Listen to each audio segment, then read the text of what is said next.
Everything can make our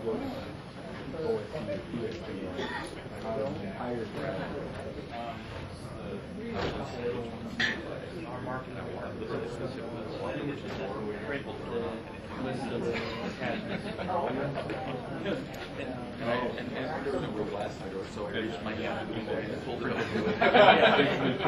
what else do you do? Yes. Yeah, you leave. You know, so you don't have a lot of choices. You stay on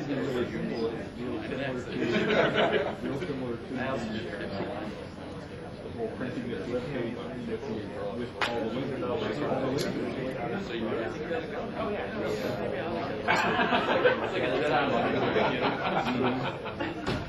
That doesn't bode well for this presentation.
How are y'all doing? Everybody here to learn about the top 10 places to get ribs in Chicago? That's, right? Okay. That's afterwards. I have to tell you that this is my second time to come to CALI, and my second time to have to present. I mean, want to. And I was really, really glad that this time it was on Thursday instead of Friday, so I can do the presentation and then come to all of y'all tomorrow. You ready to start? Yeah. Okay. Hi, my name is Mike Harvey. I'm with the University of Texas School of Law, and I'm an Educational Technology Coordinator. I'm June Liebert. I'm the Chief Information Officer of the University of Texas. John Croslin, and I'm an Assistant Analyst at the University of Texas School of Law, IT Department, Internet Initiatives. And none of us wanted to have to present alone, so. Change management. Everybody here, anybody have to go through change in the last year? No? No? Yeah, I see a hand. Yeah? Like what? What have you gone through? We're ripping out our entire wireless network and replacing it. How's that going? It's starting right now with nothing. So, lesson number 1 in change management, always be somewhere else. We're going to try and do here is talk about a couple of projects in specific and talk about some of the things that we've been going through. We've gone through an extraordinary amount of change at the University of Texas recently and are still going through a lot of it, and we're not there. And so this is a good week. But there are a lot of things that you can run into that can cause you problems when you have to go through change. And I'm sure a lot of you guys can think of some of those. And there are a lot of things that you can do right, and every once in a while there's something you can do wrong. We might cover those. This gives you an example of some of the volume of things that we've been going through. And each one of us, well, June's in charge of everything, so she actually, unfortunately, suffered the pain of all of it. And just to give you some idea, we did all of this in 1 year. 1 year. Yeah, we're rolled out a new email system and new voicemail and new faculty grading. And, you know, the faculty just love that. But, you know, they really seem to be very fond of change. I've had them come to me in the hall and say, "What's next?" I'm lying. So let's see. What the heck is change management? Right? All right. So I stole this from Fred. I found him on the internet. I think we're all familiar with like the number one, the task of managing change, right? It's also an area of professional practice. You can hire people and pay them a lot of money to manage your change, and it's also an area of study or a body of knowledge. But I'm thinking for the most of us, it's just pretty much about surviving the next change.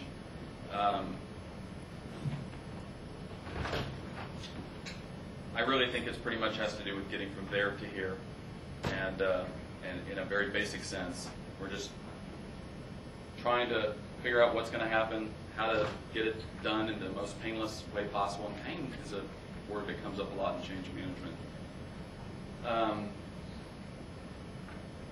I've read a lot about change management, and it's interesting. I mean, we all are dealing with it all the time. And if you saw the teaser, I actually had we had a loop running about a lot of different things, because change management isn't just like what's the next software, but it has to do with any time you're moving from one stability to another. All right, has anybody moved into a new home recently? Yeah? Oh, was it a nice home? But you had to deal with change management. How am I going to get there? What am I going to do with my utilities? What are the taxes going to be? What's my commute? So you've got all these different kinds of problems. So you're making a choice there. You look at them as a problem solving, or did you say, okay, if I'm going to do this, what are all the things I'm going to encounter? Maybe you're looking to say, I'm in my home, and next year I'm going to have not enough space, so I need to change.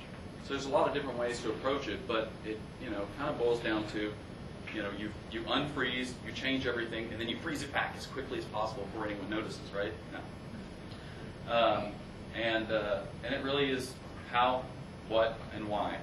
How do we change? What are we changing? And of course, why? Why are we changing? We hear a lot. And it's a good question. I mean, have you encountered situations where you've been changing and you feel like it doesn't need to happen? Has anybody made a change that they wish hadn't happened? No? You've got regrets? Yeah? What kind of regrets?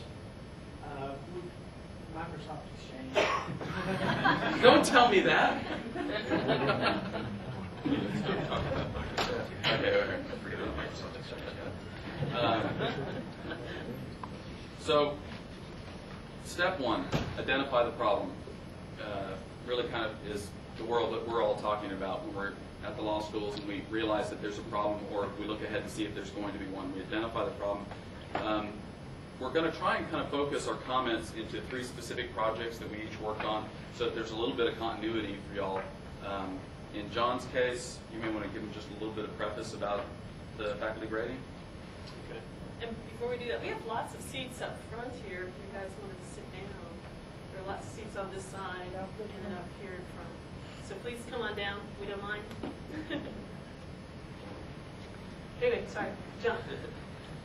I worked on a faculty grade online submission system. Faculty can log onto our system and enter their final grades.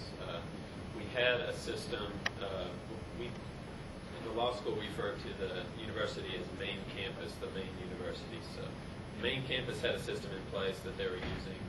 We couldn't use it for a number of reasons, mainly because the rules and regulations for law grades are very esoteric, as you might know. And So we. Well, there's some very basic differences. Like main campus requires their faculty to turn in grades 24 hours after an exam, and yeah, they have to go to law school. We're lucky to get 3 months, you know. And there were other things like we use plus minuses, the university does not, and so there's some very good reasons why we couldn't use their system. And grade averages. The powers that be wanted to enforce certain grade averages in given classes. We had to monitor that as they were entering the grades. Lots of different reasons. Also, one of the reasons this grade system is great is because before it was a very inefficient system. People were turning in paper grade sheets, so the grade sheets had to be generated, had to be distributed to the professors. They had to turn it back in and send back to main campus. So this was especially good for our student affairs people. This system got built. And June is actually going to kind of talk some about Outlook in specific, right? Well, we were in a situation where we had an all-Novell network, and we were using NIMS, and we were paying an extraordinary amount of money for it. At the University of Texas, we have a site license for everything Microsoft. So basically, Microsoft is free to us.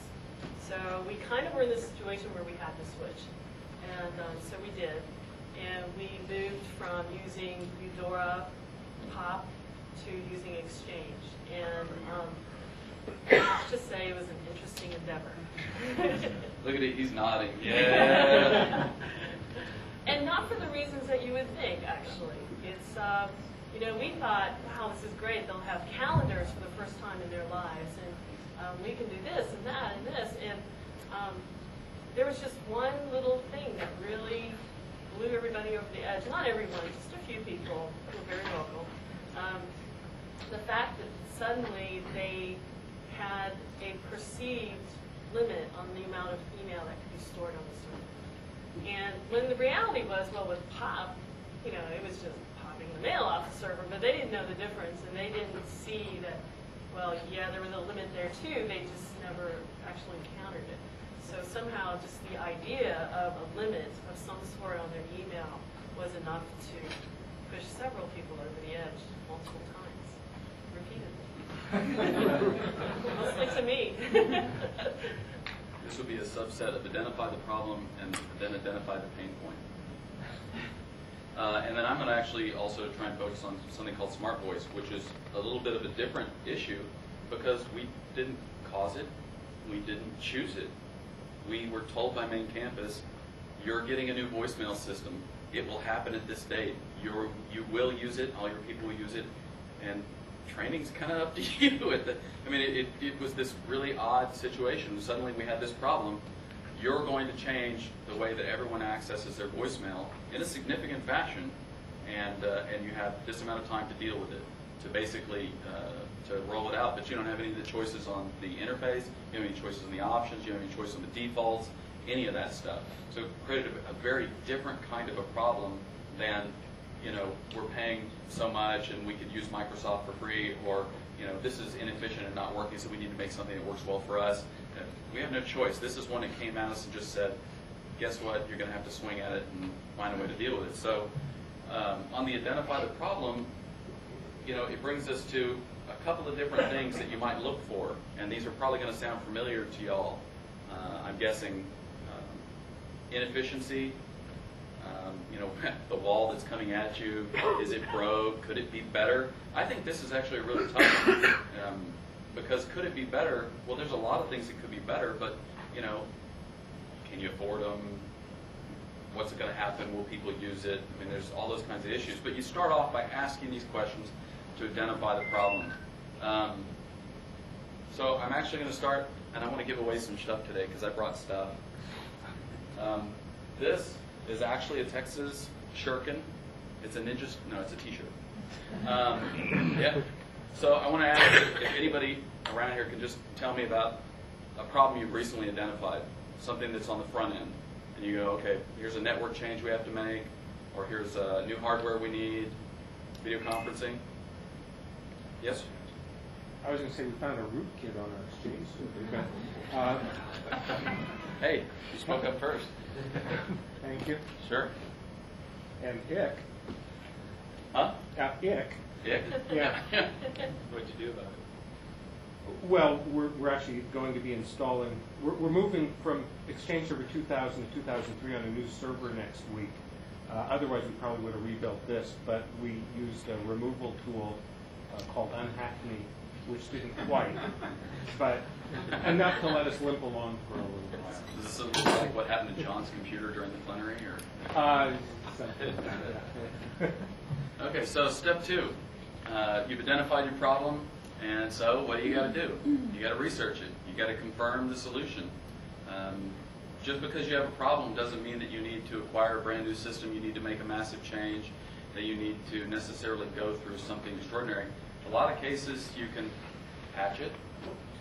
You can find a way to make it last longer. You can limp along. You can suck it up.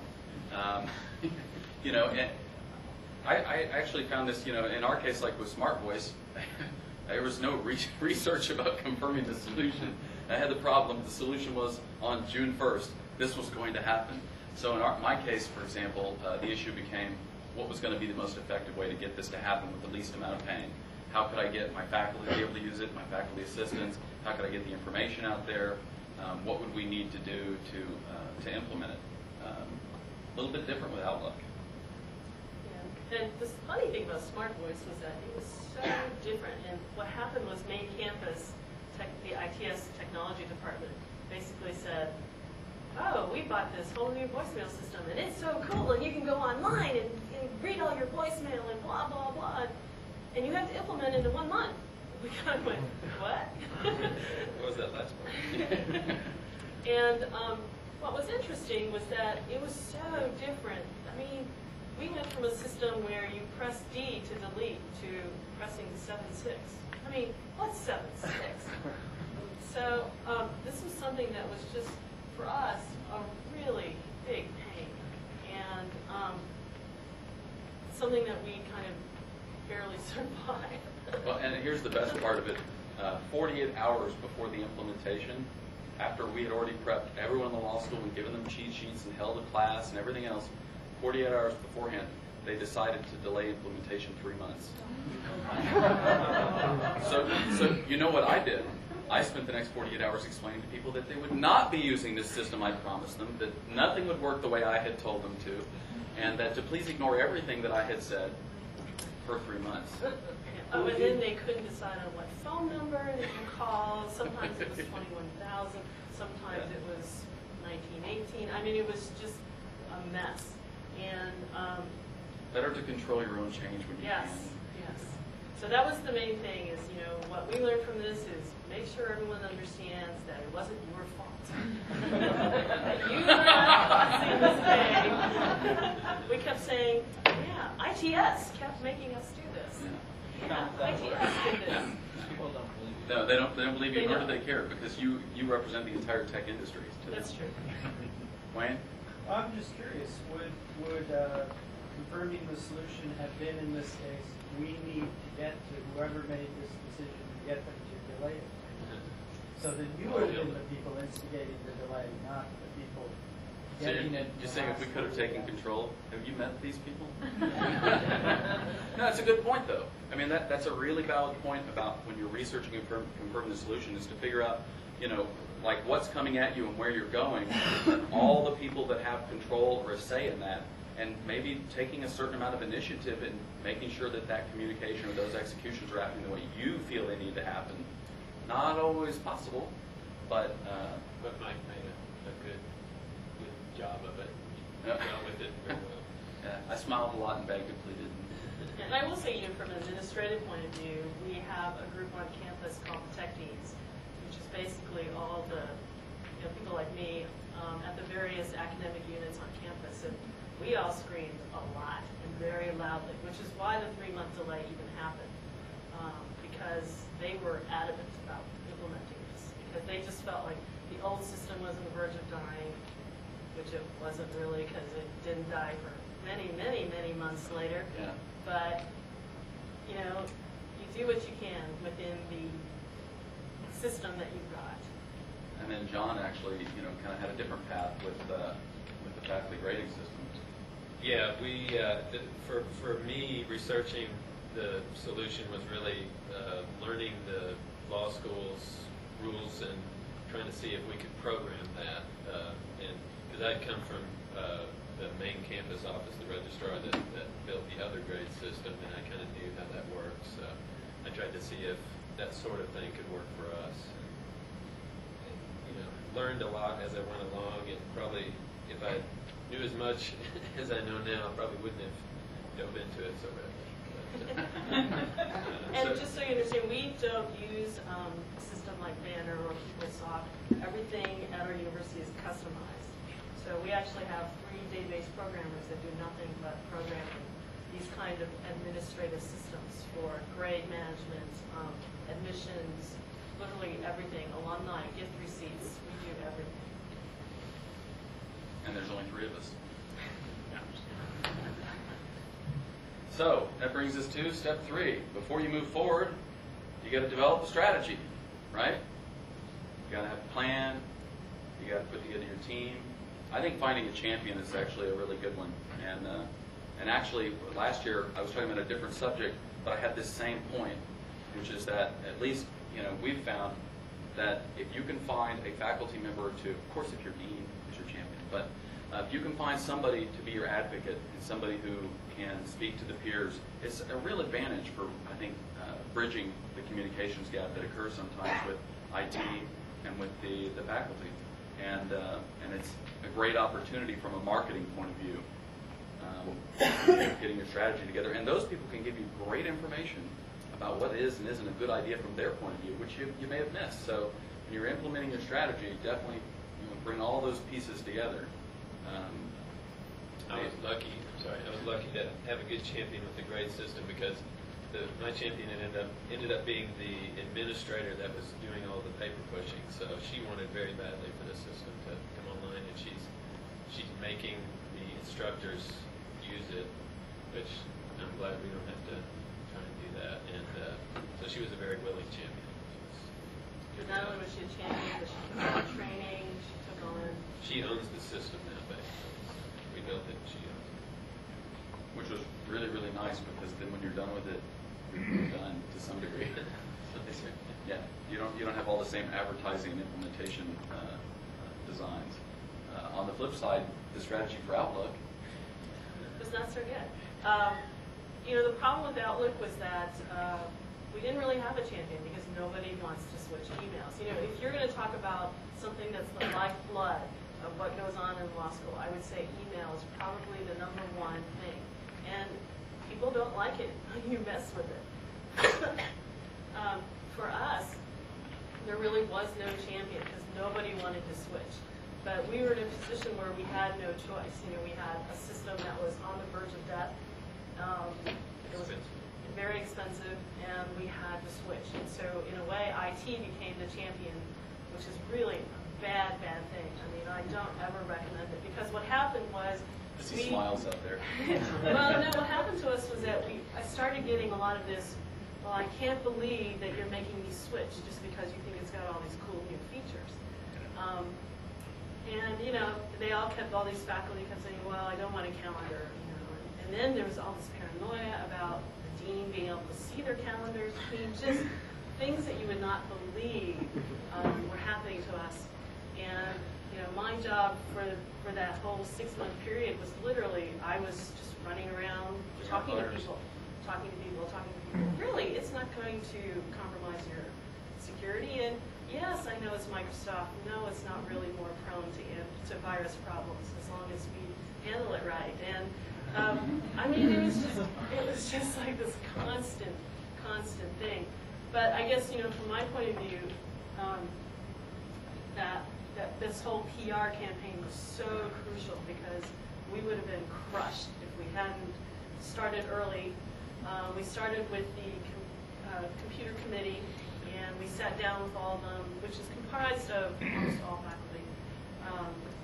We sat down with them and said, this is the lowdown. A, we have to switch. B, this is why. C, this is why this is a good solution. And what really helped was having them. They kind of became our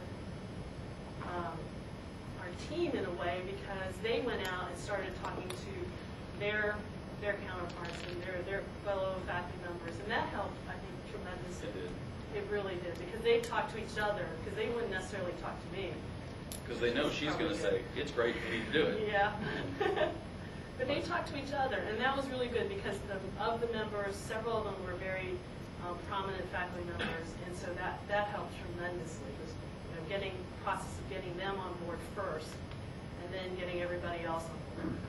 So.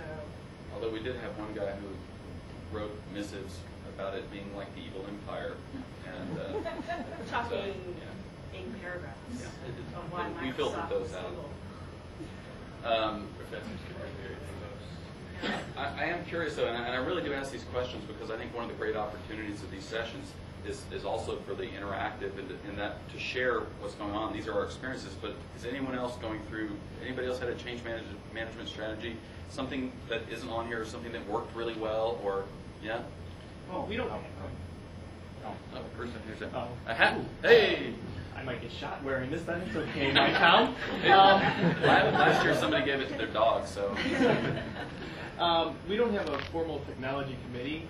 We have a volunteer one, which is actually good because they want to be there, and we try and keep it really short. Right. And the other thing we do with them is we give them toys. That's how we entice them to be on the committee. But Come to the BlackBerry. Yes. Here's a new shiny Palm. We use BlackBerries. Or Pocket PCs or whatever. And that has worked extremely well for us. It's getting a very small group of faculty members to buy in early. And Generate champions. Yeah. And you have an incentive program, though. He with the most toys dies. Yes, I have an emerging technology and research budget, which is basically toys. That sounds like a good plan. Did you? Yeah, I found that a lot of times it's easier to implement it to the students first. Because the students will embrace it, man, and they'll say, well, it's about time we got this. And then the faculty will feel so far behind, they're not keeping up with the students. They'll join in so they can keep up with their students. And then they come begging you, hey, I need to get involved in this. And then normally when we've tried to have faculty focus groups and all this, very few are even interested. And they just kind of go along with it. They wait till it's implemented, and at the last, after you've implemented, then they complain. But generally, I found that you do the students first, or the faculty who really want it, the rest will follow suit. No, that's a good point. And the Long ways that faculty hit especially. Yeah. Well, there's several, but you sure? Yeah. A few years ago when we switched to Microsoft Outlook Exchange Server, Okay. I would say overall we have not had the problems, let's say, that this gentleman down here has had, because what we had, I think, in place before was worse. So we had the resistance from faculty members who didn't know how to initially navigate the Microsoft Outlook Exchange, but we got through that. Right. But the faculty already knew the limitations of the previous systems, and we had gotten comments over the years that Interestingly, our old system was worse, and we still got complaints that it didn't function like the old one. And so sometimes depends on your faculty and what their needs are. Yes, sir. One thing that works for us when I'm introducing change is to set expectations. And one of the ways I set expectations is by using a quote by Machiavelli that they all relate to. And it goes like this: there's nothing more difficult to take in hand, more perilous to conduct, or more uncertain in its success than to take the lead in the introduction of a new order of things. And then from there, everything is downhill. Well, ladies and gentlemen, we're done. Thank you. That's a good point. I like that. Wish I'd had it last month. Yes, sir. You've got a situation in a school or setting or a court or whatever, and you perceive you need to throw some technology at it to do something to get everybody to a higher plane, and you want to inject change to get to a higher plane. I believe philosophically that you have to engage in the kinds of things you're talking about for managing the change, but I've concluded that, if it was really smooth and really clean and nobody felt pain, there's a possibility you didn't get to the higher plane. And that sometimes that process of painful movement truly is part of the whole thing, and you need to go through that and have that So part of me thinks that, well, the only thing really is you got to be able to survive still on your shoes and your job at the tail end of the fight. And if you do this often enough, you have enough of a history that they can say, okay, everybody just stand firm, and get through it. And then finally you reach the better point. But I guess I'm just not so sure you can ever really make people really comfortable. Well, I don't think the point is to try and make people 100% comfortable, but the point is to reduce the pain. You know, I want my faculty members focused on their teaching and their interaction with students, on their research and publications, on their interactions with each other, and I don't want them focused on how on earth their email stopped functioning and why can't I for 2 days not get it. You know, and so, you know, I think your point is well taken. If you made it too smooth, maybe there's something missing, but you know, there's always going to be some pain. And besides which, if you're really bloody at the end, that's how you get a better raise, right? Look what I survived. You just tell them this is going to hurt me a lot worse than it's going to hurt you. One more? Well, I was just saying, in regards to the pain, one of the things that we've done, which was really a remarkable help and kind of surprisingly so, but I stole a quote from the Bricks and Bytes conference a few years ago. We just beat people in the head with it now when we're doing projects and upgrades and things, which is change is painful, even if it's changed for the better. Yeah. Right. Just honest Yeah. truth. It just change is always Yeah, painful. you know, we just told everybody up front, this is going to be somewhat painful, but you know, let's just get through it together. And that's actually helped quite a bit. I will say, you know, I just want to add one more thing. When you do your PR campaign, there's a fine line between enough information and too much information. Because when I first started this, I kind of felt like, you know, I had to justify everything. And so I was explaining everything to everybody. And what I realized in the end is just that it was just confusing things, and they weren't really listening. And when they were listening, they were only focusing on one little weird, obscure part of what I just said, and then distorting it out of proportion. And, you know, to the point where I was getting weirdo comments like, why can't you just throw another hard drive into the server to give me more space? It's like, it doesn't really work that way. Well, I can do it at home. It's like, okay, well. Yeah. What if you push out a PR campaign? You start weeks in advance, months sometimes. You tell everyone over and over and over again. But some of the staff, part of the students, and most of the faculty just don't listen. It's like you never said anything. It's like you never put out flyers. It's like email. It's like all the things you put in people's mailbox. I would argue 2 points on that. One, that you may need a different ad campaign, and bikinis work really well. But the other one is that even if it appears that you haven't actually had an impact, I think you have. I think when you do that, it's the whole branding thing. Even if it's just in their vision a little, it's peripheral. You know, it's smoothing off the edges when that change comes. Versus if you've done nothing. Besides which, if there's a lot of pain, you can always point and say, I did. I tried. You know. I will add, one of the things that we did that really did help was that with staff, we actually had no problem with staff. And the reason is because we sat down with all of the administrators, all of their bosses, and said, this is what's going on. We want you to make staff do this. And they all went, okay. And you know, I didn't hear a single complaint from any of from the staff because their administrators went back and said, hey, we have to do this. This is the way it works, and this is the situation. And they all kind of went, okay. So, you know, for us, you're shaking your head, Mark. That may have been an unusual situation, but I'm telling you, that's exactly what happened. We did this whole big dog and pony show with a fancy thing, and they all kind of went, oh, wow, this is great. And we pointed out, you know, you can schedule meetings with all of your staff just by clicking a few buttons, and they were on board. That was the meeting with the donuts, right? Whatever it takes, you know. Just avoid change with faculty. That's what they're saying. Which I think was his point. So you hit that point.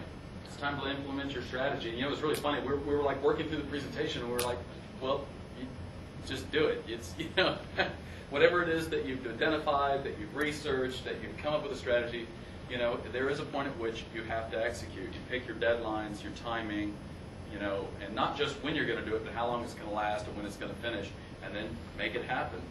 And I think, again, like the PR campaign, June's point was, is make sure you tell everybody what's going on and how to use it. Communication, I think, is really crucial in this whole process, and that people will accept the pain, and people will understand the truths that are going on if you're saying it's change and change is painful. But if you don't tell them and they encounter it blindly, oh my.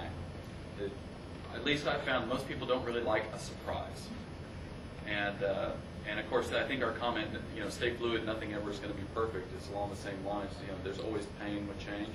Well, when you come up with a strategy, if you lay it out and you execute it, what do you do if it's not going right?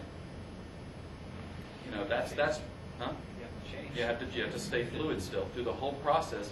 You, as the person who's driving change or implementing it, have got to stay fluid for all of the different things that are going on, from feedback to the actual hardware, software, to the people implementing, the customers, the clients, to make sure that you're addressing it and moving it into what will be something that can then become stable. And as an example, when we started this, we thought, this is great. We can finally, I want you to understand that in the background of all this, we at the University of Texas are subject to very, we have an open records law. So we get requests all the time that say, we want every single email in the law school about X topic. So as you can see, for us to keep 50 million emails, that's kind of a big problem. So part of what we were facing is, well, we kind of had to implement rules about how much you could store, because we didn't want to be managing it on the back end whenever we get these requests. So, we had, and this is from the dean, we had a really good incentive to limit email storage. We had no reason to give everybody unlimited email storage. But what happened was, once we did that, we had this backlash from several faculty members, and, well, we were fluid and we changed our rules. So now you have to write a letter to the associate dean and me, explaining why you need more storage. Then we send Mike in, and he works with you to see if maybe it's not just an archiving problem, which it is 90% of the time. And then if it's truly an issue, then we'll give you more. And that has worked really, really well. We've gotten very few requests, and of those, Mike has been able to resolve most of them. And so that leaves very few that we actually had to bump up. So, stay fluid. You can set policies, but just remember that, for your sanity, you need to be flexible about these things. Anybody got an example of having to stay fluid in the middle of, yes? Yeah, well, we upgraded the Windows 2003 server. Oh, yeah? Oh, What happened? Oh, let's see, we were doing a server upgrade and Exchange upgrade at the same time, and I think any kind of problem we could run into, we did. So you're a We case had study. several people that were working close to 24-hour days to get it going again. Oh, man. See, we weren't that brave. We just did Outlook first, Outlook and Exchange first. And actually, as we speak, the Windows Server, Windows XP switch is happening this summer. Well, had we realized what we were getting into, we probably wouldn't have been that brave either. Is there someone else? Yes? I just wanted to mention, you guys are talking about changing out email systems. Lately, you got to change out a phone system, and all of the phone numbers change. Oh, let's not do that. Yeah, at least they're I'm losing hair as we speak. Yeah, I got people, if you change the phone numbers, we'd never see them again. Well, that would be a good thing for us. That man sounds like he's in a lot of pain. Would you pass this back? Okay, so you've implemented your strategy, you've jumped, you executed it, right? But you're not done. Really, really important. You evaluate, you correct, you adjust. This is, in some ways, I almost think this is more important than anything else you've done to this point, because if you just execute something and walk away, it can head off in its own direction in the wrong place, or people may have never embraced it. Your training may have been incomplete. You may learn that there's not enough storage. I mean, in all of these issues, we have to listen. We have to listen. We have to ask people. And we have to get feedback, and you ask your champion. And you know, I got to say, it takes some abuse because some of these folks, I mean, the pain factor, depending on how much pain they're in, they want to share. But if you don't listen to it, you may not. I found that you might get this much pain, but if you listen through it, you could find out that there was actually the piece in here that you could fix. And even if you couldn't fix it all, that you could fix this for them. And that made a big difference in the relationship and in their willingness to then move forward with you on this as well as future changes. When we were working on the grade system, we had a number of features that we were going to try and work in the next iteration of this. And as we got feedback from our users, we realized what should be number one, what they wanted the most. And I think that's probably specific to my project, but you can kind of alter your product as the need arises. Unless, of course, you had such a terrible email system on the front end that you don't have to, it's already better. So after that, apparently I did this one by click, sorry. Act. Death by PowerPoint, right? And then finally, got to maintain it. So one of the things we've been working on, and we're in the midst of actually improving, are resources, various resources for supporting these changes. Things like online tutorials. We're looking at using products like Captivate to create, very easily visually accessible. Anybody else using Captivate or Camtasia? No? Yes? How do you like it? I like it. Yeah? Which one's better? Actually, we're doing a comparison right now because we're thinking about working with some people on campus and they're using Free Server and Captivate is sort of the product that goes with Free. So we're using Camtasia, but we're going to see if there's a difference there. Will you let all of us know? Sure. I think that kind of stuff is really useful. Having your staff, holding classes. We hold classes like on different subjects. Do you all hold classes and invite people? Anybody? Not the faculty. Not the faculty. I was going to say, does anybody come? No. Okay. Yeah. I found that the number one way to provide reinforcement and get feedback from the faculty is one-on-one. Is to go by their yes. We have required secretarial training led by one of the lead secretaries who's very technologically savvy. That's So good. she's a champion for you. Well, yeah. Yeah. And then from the secretaries, it filters down to faculty Right. sometimes. Does it really filter to the faculty? I clarified that sometimes. Sometimes, okay. Yeah. But it is really important, and I think that, like with Smart Voice, one of the things that we had the short period of time, we had to execute this thing. So we came up with cheat sheets, and we came up with walkthroughs, but then after the fact, we actually did drop-bys into various offices, and we made the effort to go by individual faculty offices and just check and make sure, do you have any questions, everything working out all right? I mean, it's a manpower issue, and everybody's got different times of semester and different, ability to spend that time. But in that one particular case, this was going to touch them personally if they couldn't suddenly access their email. And I think it made a big difference, and we were able to put out some fires, and of course, learn things along the way. If this person's having this problem, this person's having this problem, we started to realize that this is they left the old system up, and people's voicemail was still going to the old system sometimes. So your phone would blink, and they would call the new system like they're supposed to, and there was no voicemail, but it was blinking. And this happened campus-wide. Yeah, the blinking light of death. It was one of our better moments. That's what you said. It's not our fault. Yeah. Yes, sir. It sounds to me like you guys have had a really thorough plan for a really, really tough implementation. And you had to take, I bet, that a year or two after you had a chance to sell the benefits of this horrible growth phase, there will be recognition that, hey, you're on a higher plane, so you've done much higher than that. Will there be recognition? So I see you weigh that horrible lightning strike kind of situation.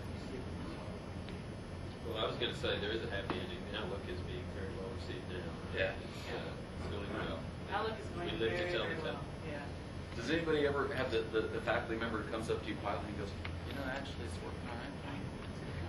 I'm telling you. Yes, sir. One of the main reasons we originally switched to Exchange Server was our dean at the time wanted to implement calendaring and scheduling, but now most people don't use it. Are you requiring your folks to keep their calendars up to date? Okay then. Require. I mean, you can't require anybody to. Well, but like I said, for staff, what we did was we sold the administrators on the calendaring benefits, and so we think that helped in terms of getting the staff to use it. And that's really, they're the ones that really have the most meetings. As for faculty, they just never really quite got over the dean looking over their shoulder at their calendar issue. Even though I proved to them that no, he really couldn't see it, and yes, we could actually hide it if they really wanted to, but just there's some things you just can't get over. So can't win every battle. Yeah, one of the things I've noticed, especially, and we pretty much followed this over the past 10 years or so, is that most of the changes we've made has been because of the changes in the legal profession itself. That's what we're training these people out there for. So when in the legal industry, the profession is changing because their clients are changing.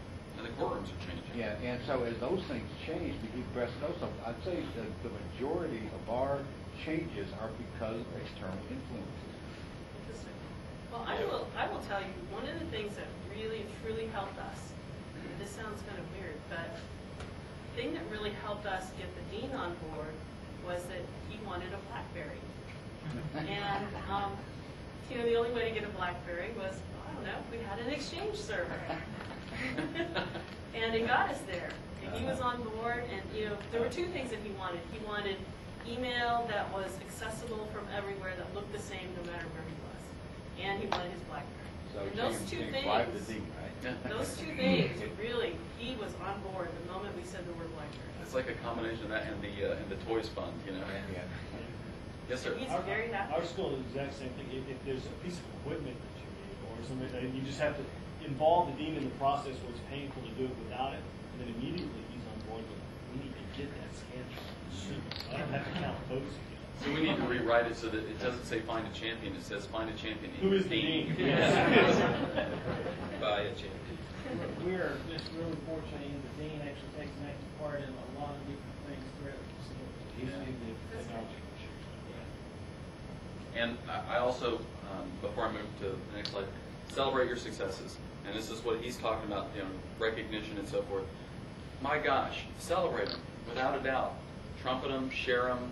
You should be proud of them, and make sure that other people know that they should be joyous about what's happened, because you worked as part of the team in the law school to make it happen. And it's really important, because we do take the fall when something doesn't go well, and or when something hurts. And some of the things that we've implemented have made a dramatic improvement in their lives, including this smart voice phone system, which is unified messaging, and it lets you, I can make a custom voice message for when my wife calls from home, and only she gets the message that says, hey honey, I'll be home at 4:30, don't tell June, and stuff like that. I get one that says, hi June, I'm really busy. We've actually talked about making an auto transfer loop where it just loops to various phones, so we could go to lunch. It would just, I'll be transferring you to June and transferring you to John. Yes. Do you use any particular application to kind of keep track of your change management process and what changes were made during the implementation? No, that's been good. That would have been really good. The problem was that it was all so fast. I mean, literally, it's just like we had 1 year to do, a list of 20 things. If I had to do it over, if I had more time, I would have used something like Project, something that could have given me timelines, so I could have said, okay, guys, where are we on this? And you kind of missed that time. I'm like, maybe we should move on this. Because we did miss a lot of deadlines. But we're an academic captain's student. No one really cares about the deadline, apparently, as long as it's all still working. So, what can I say? And John's a programmer, so it's all mystical to us. We don't know. It'll take me 3 years to do that. Yeah, that's one thing that we did do is, and I see this all the time, is for us it's all about, managing expectations is so important. And for us, it's always about under-promising and overachieving, overperforming. Very, very important. If you think something's going to take 2 months, don't say 2 months. Say 3 months, because you know that you're going to have to do testing. You know something's going to go wrong. And if you do it in a month and a half, you are a hero. So, if you take nothing else away from this today, that's a big lesson. I think, managing expectations and don't take it overpromise. personally. Don't. I want to ask you to read these, and I got to get rid of the rest of this swag. So if anybody can tell me anything is missing from up there, something we didn't cover that would be useful for everybody else. Yes, sir. I've found that getting wins, successfully completing a project where people have had a lessened amount of change or pain through the process, and you've done the change well. The next time, it's a trust factor. And so the next time a new change comes down, oh, they did that well the last time, gives you a little bit more. That's a good point. Benefit of the doubt. So basically, don't ever screw up. Well, that's hard to do, but it's a trust issue. Yeah. And if you can build that trust, win small little battles. When the major battles come, it'll be easier to win. That's a good point. Yeah. Yes, ma'am. I would say change your champion. Because if you keep going to the same person time after time, people get tired of hearing from that person. Right. Most sports champions in need. Yes, sir. Accept responsibility. Oh, hey now. I'm an EdTech coordinator. That's what I got. That's what I got a director for. No, that's true. I mean, people respect that. I think that has to do along with the comment, like, there's always pain with change.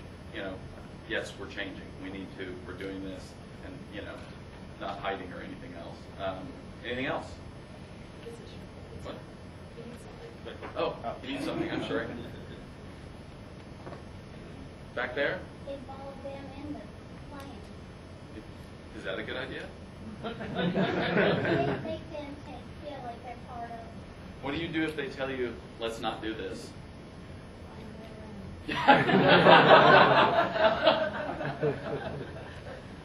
Involve them, but if they're unhelpful, we'll shut them. Although, we recently experienced something where we had this whole database that we were working on, and all along we had been having problems with one of the staff members, and she kept resisting and resisting and resisting, and finally, a year later, they dumped the whole project. And looking back on it, I should have realized, well, yeah, that was something that should have tipped me off. But the thing was, what happened to us was that it was such a good project. It would have saved them essentially an FTE, because they did not have to do data entry anymore. None. Zero data entry. They would have saved one full FTE if they had completed this project. And so, to me, it was just kind of a no-brainer. Well, obviously we have to do this. There's no choice. We have to do this. But to them, it was all about the change. They didn't want to change. And in the end, it wasn't worth it to me to keep pushing it, because they clearly did not want it, because they, and the weird thing is the way it manifested itself, it came out as personality conflicts between one of my programmers and this woman. So it was almost like they were having these little fisticuffs online. And it was weird, because it was never about the actual system. It was all about personal emails. Well, he said this, and she said that. And, but looking back at it, I realized, well, maybe it wasn't. It was just her manifesting this fear of this change. So maybe she was fearing losing her job, but which is entirely possible.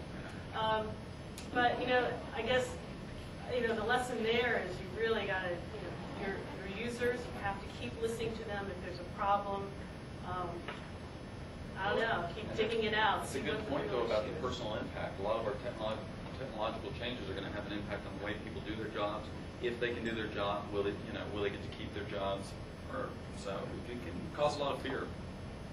Yes, sir? Well, it just seems that a lot of these things, and I haven't been in IT a long, long time, but I've had some other industrial experiences with the military, is you spoke about identifying a champion, but it seems a lot of times the IT takes over or assumes like responsibility or even ownership of what is in fact not their business process whatsoever. Yes. He's simply a facilitator of an improvement of an existing business process that you have absolutely no ownership in, and unless you have the business process owner on board, or whose data it is. But it's hard to tell. I mean, that's the weird thing. It's like in this particular project, they came to us and said, we want to do this. And we said, we're too busy, too bad. And they said, but it'll save us an FTE. We really, really want to do this. So, you know, it's hard to say. Up front, it's like, yeah, in a perfect world, people would really tell you what they're thinking, but it's clearly not always true. Did you have a comment? Well, I do. It's sort of, I guess, similar to him, but you know, you have to identify what's important to the user that you're trying to convince. Because you keep talking about, oh, they'll have a calendar, Well, a lot of faculty could care less if they have a calendar, frankly, and may never open it. And we may think it's wonderful, but if they don't care, and you keep using that as your motivation. Well, that was not for faculty. That was not the motivation. For faculty, the motivation was our system's about to crash and burn, and this is our only alternative. So, but whatever it is, you have to try and look at the end user and find out what's important. That's true. When I met with people, I would actually run through, like in Smart Voice, all the things it did very quickly, and whenever they would go, ooh, I would talk about that one. And then they would get very excited about the product, and later they would find me in the halls and go, you know, it really does that. And I'd be like, sweet. You had yours earlier. You mentioned about, you know, the system was going to crash and burn. One of the things that I challenge my staff not to do is not to use what I call the IT boogeyman, which is to say, you know, if we don't do this, horrible things are going to occur, unless they really are. You know, so be honest, but don't go to that well too often. Right. Yeah, one of the bullets. It's passed. I wanted to get my 2 cents in about that. When you're talking about change management, I've always been kind of a skeptic. We all work with computers, and we have we're the champions of change, if there are any in our society. And I always try and take a real skeptical view if change is necessary. I think that's healthy. And I think you have to do that early in the process and say, do we really need to change? You know, one thing I really do have a question about, and I guess everybody's probably run across this, no matter how much you advertise and how much you put it out there, and you finally implement it, you finally have that one professor or students that have said, well, when did you change this without me knowing? That's like this gentleman back here saying, you have a whole campaign, you do everything you can do. And they, but now you don't want to say, well, what did you have your segment? What is the actual way to actually How did you handle it? How about you? How did you handle that? When people came back and said, why didn't you tell me? I was stunned. Did you say that? Surprise! I felt it for months. Voicemails, emails, flyers posted on bulletin boards all over the place, flyers stuck in mailboxes, you know, going up in front of groups saying, what we're doing, what's going to happen. And sometimes it's a real pain tracking people down because they have all these weird schedules and they're too busy, they can't do this. And yeah, I'm off in Europe, not going to be there. Sometimes you have students who don't show up for 6 months. What are you going to do? They show up 6 months later, everything's changed, they get upset. You know what I find is actually really useful is that instead of saying, hey, we've been advertising for 6 months, or, you know, I'm sorry you're behind, or whatever, is to simply say, you know, how can I fix this for you today? You know, you need to get in, let's sit down and let's just get you going. You know, instead of poking the finger saying you weren't listening, you were bad, and all that, is to instead turn it into a positive thing and say, man, I'm glad you're here. Let's get you on board. Let's get your password reset so you can use it, because everybody else is. One thing is messages that come from our main IT, messages that come from the main campus IT office are treated like spam. They send out so many. No one listens to it. Yeah, they all have a filter for me too. Yeah, so I mean, I try to keep my messages to a minimum when they're very important. But if it's something that's really going to impact everybody, maybe that's something that's got to come from the dean or from someone from the faculty assistants. Yeah, we do that too, depending on the level of importance. You know, either I'll send it out, or my boss will send it out, or every once in a while we'll actually get the dean to But generally, if my boss, who's an associate dean, sends it out, most people will actually read it. And I will say, one thing that's important, getting hold of your main campus's IT department and getting them to stop sending those emails, very, very important. That's one of the things that we really did in Tech Deans was we just nailed them and said, look, you are scaring everybody, either that or no one's reading them. And we really sat on them, and they have cut down on the number of emails that they send significantly because every single time they did it, we all complained mightily. So, you've got to be able to do it from a group perspective and just really attack them because you can control it. And we use user groups. We have a couple of technical user group and Right, then like that's a what we change do, user group. technical And if user you want to join it, join the list. Otherwise, if it comes in email, it's probably important. You had a comment? I've been involved in IT for more than a decade, and I do have to say that our users have become a lot more conditioned to change. And it really is an expectation today. I think they embrace it much more readily than they used to. So if there's any good news, perhaps that's it. I thought it was more of a kind of a despondent walking towards the But yeah, that's actually true. It's probably a lot better than it was 10 years. I've only been at UT a year and a half, though, so I apparently started just at the right time. We managed the project on the front end, and really that talked up with large groups of people, so that when you engage the actual change part, and you know with absolute certainty that at least after a certain period of time, at least 60% of the population are going to agree with you that it was a better thing. So if you engage the front end vetting really hard, shake it really hard, that's more successful than sending bots vetting on the management phase. In other words, go into it with clarity and really get a real change, and everybody knows that that's a real benefit. So if we push everything forward, I just think it's safe. We tried something new recently. We always publish what we're going to do ahead of time, as far ahead of time as we can in the publication of record. Everybody understands the concept of notice and the loss of hope. And we give them notice. We don't give them constructive notice. We give them notice. We don't publish it in some obscure newspaper, somewhere in a small town, which is a great way to provide people notice, I think. But we give them notice, and we try to do some follow-up. And lately we've been using SurveyMonkey. You guys play with that? And do like a 2-question survey. And we try to make the first question an easy win. Like, do you like the spam filter? We knew everybody liked it. Do you like the spam filter? And give them a place for comments. And that wasn't actually something that we put in. It was something we sort of shepherded through the university with there. And then the second question was something like, where would you like to receive some additional consulting? They don't get trained, they do consulting. And that worked out really well. We had like 75% of our faculty respond to that email. That's great. And we were completely shocked. And so that's something that we're following up with. You must have written a good survey too, because there are good ones and bad ones. Oh, that was it. It was literally just 2 questions. 2 questions. We don't want to overwhelm. We don't want to waste their time. We kind of sent a note out saying, we want to get your feedback because we really want to improve our service to you.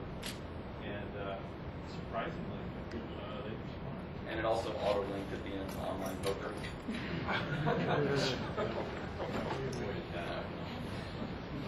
I think we're actually at the end of our time. So we probably have to thank you very much for your participation.